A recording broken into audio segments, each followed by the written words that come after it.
क्या आ जाएगा कि management of house hold it is called economics. ध्यान रखिएगा क्या बोला मैंने बोला कि मैनेजमेंट ऑफ हाउस होल्ड यानी कि उद्योग धंधों का जो प्रबंधन है वो क्या कहलाता है, वो कहलाता है अर्थशास्त्र। यहाँ पे ध्यान रखिएगा हाउस होल्ड किसको बोल रहे हैं, जो उद्योग धंधे हैं, इन उद्योग धंधों का जो प्रबंधन है इस प्रबंधन को बोला जाता है अर्थशास्त्र। अब धीरे धीरे जो है हम अर्थशास्त्र जो है उसके बारे में और कुछ जानेंगे। तो यहाँ पर एक चीज़ और जानना जरूरी है कि अर्थशास्त्र के जो जनक हैं ये कहा जाता है इनको एडम स्मिथ जो है, एडम स्मिथ को जो है अर्थशास्त्र का जनक कहा जाता है। इसके अलावा अगर बात करें मॉडर्न फादर ऑफ इकोनॉमिक्स तो सैमुअलसन का नाम आपको देखने को मिलेगा। इसके अलावा जो है जे.एम. किन्स जो है इसका नाम भी आपको जे.एम. किन्स जो है इनका नाम भी आपको देखने को मिलेगा। चलिए अब कई बार बात आ जाती है कि फादर ऑफ एग्रीकल्चर इकोनॉमिक्स, तो यहाँ पर आपको ध्यान रखना है कि फादर ऑफ एग्रीकल्चर इकोनॉमिक्स ये कई बार एग्ज़ाम में आपसे पूछा जाता है। फादर ऑफ एग्रीकल्चर इकोनॉमिक्स जो है वो है Charles Taylor, Henry Charles Taylor जो है ये इनके एग्रीकल्चर इकोनॉमिक्स के जनक कहा जाता है। चलिए आगे बढ़ते हैं। अब हम डिवाइड करते हैं कि इकोनॉमिक्स जो है इसमें कौन कौन सी डिवीज़न होती है। तो यहाँ से भी जो है आपको एग्ज़ाम में क्वेश्चन देखने को मिलता है डिविजन्स ऑफ इकोनॉमिक्स। ध्यान रखिएगा मेनली दो तरह का जो है डिवीज़न आपको देखने को मिलेगा। एक डिवीज़न जो रहेगा वो रहेगा आपका ट्रेडिशनल,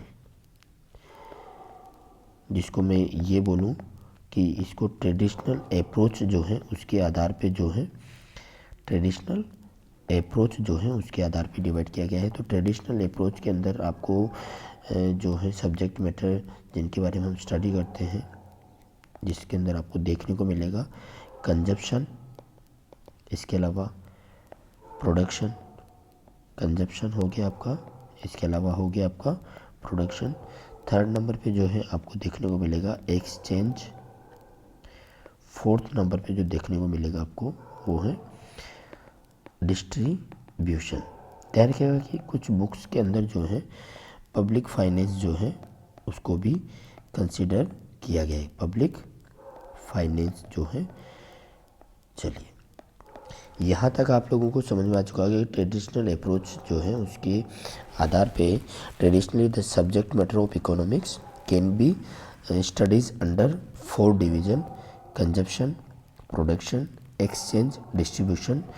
इसके अलावा आपको कुछ बुक्स के अंदर भी ये देखने को मिल सकता है पब्लिक फाइनेंस। तो यहाँ तक की जो चीज़ है आप लोगों के सामने क्लियर हो चुकी होगी। चलिए अच्छा डिवीज़न जो है एक तो हमने ट्रेडिशनल अप्रोच बता दिया, एक होता है आपका मॉडर्न अप्रोच। ध्यान रखिएगा दो अप्रोच जो है आपको इकोनॉमिक्स में देखने को मिलेगी। पहला हो गया आपका ट्रेडिशनल अप्रोच और दूसरा हो गया मॉडर्न अप्रोच। मॉडर्न अप्रोच के अंदर इकोनॉमिक्स को जो है दो भागों में डिवाइड किया गया है, माइक्रो इकोनॉमिक्स और दूसरा जो है वो है आपका मैक्रो इकोनॉमिक्स। चलिए तो मोटे तौर पे जो है आपको ये जो है देखने को मिल चुका है कि ट्रेडिशनल जो डिवीज़न है ट्रेडिशनल अप्रोच के आधार पे 4 प्रकार का आपको देखने को मिलेगा और मॉडर्न अप्रोच जो है उसके आधार पे जो है इकोनॉमिक्स को आप 2 तरह से जो है इसकी स्टडी करते हैं। चलिए अब सबसे पहले ले लेते हैं हम कंजप्शन को। ध्यान रखिएगा कंजप्शन जो है ये इससे जो रिलेटेड जो क्वेश्चन आते हैं बहुत सारे क्वेश्चन आपको देखने को मिलते हैं। तो कंजप्शन का जो डेफिनेशन है उसको जान लेते हैं। कंजप्शन का जो डेफिनेशन है वो सिंपल सा है, it means the use of wealth to satisfy innumerable wants. इसका सिंपल सा जो अर्थ है ध्यान रखिएगा, it means the use of wealth, यानी कि इसका जो अर्थ है वो ये है कि जो वेल्थ का जो है यानी कि धन का जो उपयोग करते हैं टू सेटिस्फाई इनन्यूमरेबल वांट्स, जो अनगिनत जो इच्छाएं हैं, आवश्यकता है, उनको सेटिस्फाई करने के लिए जो है आप किस तरह से वेल्थ का यूज़ करते हैं। इसके अलावा आपको एक और मतलब जो है वो ध्यान में रखना है, it is also mean the destruction of utility, यानी कि इस वर्ड को आप पकड़ने की कोशिश करिएगा, डिस्ट्रक्शन ऑफ यूटिलिटी। अब ये यूटिलिटी क्या है इसके बारे में जो है हम आगे बात करेंगे, अभी फ़िलहाल के लिए ध्यान रखिएगा। यूटिलिटी जो होती है हर गुड्स के अंदर जो है क्या होता है, एक पावर होता है टू सेटिस्फाई, जो है सेटिस्फाई डिजायर वांट्स, जो वांट को सेटिस्फाई करने का जो पावर होता है किसी भी गुड्स में, हम उसको क्या बोलते हैं, यूटिलिटी बोलते हैं, और हिंदी में आपको देखने को मिलेगा उपयोगिता। ठीक है, चलिए, यानी कि अभी तक हम ये समझ पा रहे हैं कि जो कंजप्शन होता है, consumption means the use of wealth to satisfy innumerable wants. इसके अलावा it is also mean destruction of utility, यानी कि उपयोगिता जो है उसको नष्ट करना। ध्यान रखिएगा कि all the goods that are produced are consumed immediately और सम टाइम इन फ्यूचर। हम कोई भी जो गुड्स होती है, ये गुड्स जो होती है, इस गुड्स को प्रोड्यूस होने के बाद में या तो इसका हाथों हाथ जो है इसका कंजप्शन कर लिया जाता है, या कुछ समय बाद में यानी कि निकट भविष्य में जो है इसका कंजप्शन होता है, उसका उपभोग होता है।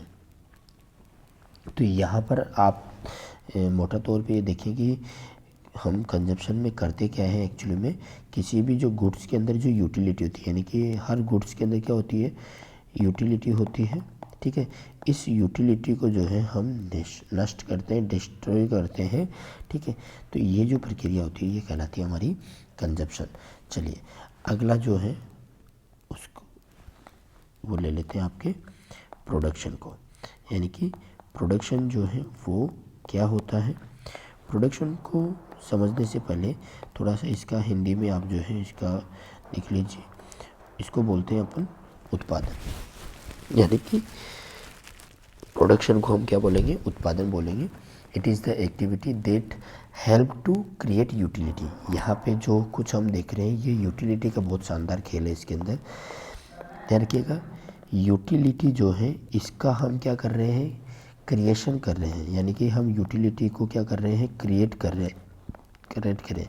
यानी आप कोई भी चीज़ का प्रोडक्शन करते हैं, मान के चलिए कि जो है आपने वीट प्रोडक्शन किया, यानी कि वीट क्या हो गया, वीट की वजह से जो है यूटिलिटी का सर्जन हो गया, क्रिएशन हो गया। ठीक है, और कंजप्शन में हम क्या कर देंगे, उस वीट के अंदर जो है हम जो यूटिलिटी रहेगी उसको हम डिस्ट्रॉय कर देंगे। ठीक है, तो इट सिंपली मीन्स, ध्यान रखिएगा डेफिनेशन जो है इसको आप नोट डाउन कर लीजिए। It simply means the additions of utilities. ध्यान रखिएगा, it simply means the addition of utility, या फिर आप सिंपल सा और इसको क्लियर करना चाहे तो ध्यान रखिएगा कि creation of utility, it is called production. Okay, ध्यान रखिएगा कि हम प्रोडक्शन को बहुत अलग तरीके से भी डिफाइन कर सकते हैं। देखो, प्रोडक्शन होता कब है, एक होता है इनपुट, ठीक है, एक होता है आउटपुट। समझ पा रहे हैं, इनपुट यानी कि वो रिसोर्सेज जिनकी हेल्प से जो है हम आउटपुट प्राप्त करते हैं। ठीक है, और आउटपुट क्या होता है, इनपुट की हेल्प से जो प्राप्त होता है वो हमारा क्या कहलाता है, आउटपुट कहलाता है। ठीक है, मैं इसको अलग तरीके से डिफ़ाइन करूं जो आप लोग और समझ पाएँ, तो मैं इसको क्या बोल सकता हूँ, इसको प्रोसेस बोल सकता हूँ। यानी कि प्रोडक्शन जो है वो एक प्रोसेस है in which input get transfer into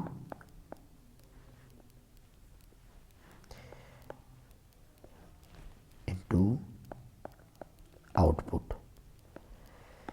यानी कि जो है प्रोडक्शन क्या है, एक प्रोसेस है जिसके अंतर्गत जो है इनपुट किस में ट्रांसफ़र होता है, आउटपुट के अंदर ट्रांसफ़र हो जाता है। या फिर मैं ऐसे बोल सकता हूँ कि इनपुट रिसोर्सेज जो है वो किस में ट्रांसफ़र हो जाते हैं, आउटपुट में ट्रांसफ़र हो जाते हैं, जिसको क्या बोला जाता है, जिसको प्रोडक्ट बोला जाता है। क्या बोला जाता है, प्रोडक्ट्स बोला जाता है। चलिए अब ले लेते हैं हम थर्ड, इसके अंदर एक्सचेंज। यहाँ तक उम्मीद करता हूँ आप समझ पा रहे होंगे। एक्सचेंज होता है, देखिए सिंपल सा, the word exchange means to goods and services transfer from one person to the others. यानी कि एक्सचेंज में क्या हो रहा है, transfer of goods and services from one person to other, it is called exchange. Exchange of goods like place among group of individuals, countries, market, regions. तो ये जो गुड्स का जो होता है ट्रांसफ़र होता है, चाहे वो इंडिविजुअल की बात करें तो हम ठीक है, कंट्रीज़ की बात करें तो ठीक है, किसी भी मार्केट में, तो ये क्या कहलाता है, ये एक्सचेंज प्रक्रिया होती है। ठीक है, the exchange of goods lead to an increase in the welfare of the individual through creation of higher utility for goods and services. ध्यान रखिएगा कि एक्सचेंज की वजह से जो है वो यूटिलिटी जो है उसका जो क्रिएशन होता है हायर यूटिलिटी का, किसी भी गुड्स और सर्विसेज के अंदर पाई जाने वाली जो यूटिलिटी है उसका हायर लेवल पे जो है यूटिलिटी प्राप्त होने के चांसेस बढ़ जाते हैं। यानी कि एक्सचेंज की वजह से क्रिएशन होता है किसका, हायर यूटिलिटी का फॉर एनी गुड्स और सर्विसेज। चलिए नेक्स्ट अगर हम बात करते हैं तो होता है आपका डिस्ट्रीब्यूशन। इसको बहुत अच्छे से समझने का प्रयास कीजिएगा। Distribution it is refer to the sharing of wealth produced by the community along the agents of production। ध्यान रखिएगा, sharing of wealth produced by the community. आप इसका ऐसा करिए, इसको नोट डाउन कर लीजिए, community, by the community among the agents of production. यानी कि किस तरह से जो है किसी भी जो कमोडिटी है उस कमोडिटी के जो एजेंट्स हैं उन एजेंट्स के बीच में जो है वेल्थ का जो शेयरिंग होता है वो किस तरह से किया जाता है, ये सब कुछ हम स्टडी करते हैं किसके अंदर, डिस्ट्रीब्यूशन के अंदर। यानी proper distribution of wealth and resources leads to grow and economic welfare of the people in the nation. चलिए ये हमारा हो गया है कंप्लीट, ये ट्रेडिशनल अप्रोच। अब बात कर लेते हैं मॉडर्न अप्रोच के बारे में बात कर लेते हैं। मॉडर्न अप्रोच में हम बात करेंगे तो हम यहाँ पर देखेंगे माइक्रो इकोनॉमिक्स और दूसरी साइड जो है उसके अंदर हम ले लेते हैं मैक्रो इकोनॉमिक्स। ध्यान रखिएगा ये जो हम पढ़ रहे हैं ये on the basis of modern approach.